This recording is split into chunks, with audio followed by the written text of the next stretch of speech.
ታዲያስ እንዴት ናችሁ? ሁሉ አማን አለን። እስቲ ዛሬ ወደ ኋላ ልመልሳችሁ ወደ 547 ዓመተ ምህረት ወይም ወደ አንደኛው ክፍለ ዘመን ማለት ነው።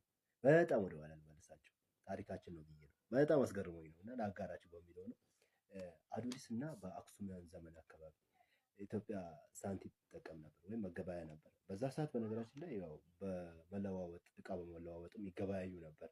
በነገራችን ላይ ግን የዛኔ ምጽዋ ምናምን አሁን ላይ የተቀማነው ወደቦች ስለነበሩ በዛ በውጭ ንግድ አካባቢ ላይ በሳንቲም ይጠቀሙ ነበር ይላል ታሪክ ማለት ነው። እና ያ ታሪክ የተጻፈው በ547 አካባቢ በአንድ ሰው የባህር ላይ አሳሽ በነበረው ኮስማንስ በተባለው ክርስታን ቶፖግራፊ በሚለው መጽሐፉ ላይ በ525 አካባቢ ኢትዮጵያ የሳንቲም ነበራት ወይም መገበያ ነበራት ከውጭ ንግድ ጋር የምታቀላጣጥፍበት ማለት ነው። እና በሱ ስትጠቀም ነበር ይለናል።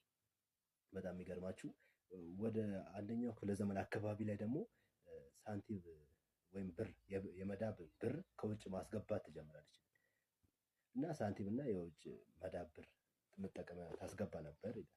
እና በሶስተኛው ክፍለ ዘመን አካባቢ መቀየር ፈለገች። ይሄን መገበያያ ሳንቲም ማለት መቀየር ፈለገች እና ከውጭ ማለት ከሮማና ከግሪክ የተገለበጠ ሳንቲም ታሰራለች። መገበያያ ማለት ነው። ይሰራና ወደ ገበያ ይገባል። የሚገርማችሁ ነገር ወደ ገበያ ገብቶ ገበያ ላይ በጣም እንደ ልክ እንደ ዶላር ማለት ነው ዓለም አቀፍ መገበያያ ሆኖ ነበር በጊዜው በዛ ዘመን ማለት ነው። እና በጣም አስገርሞኝ ነው።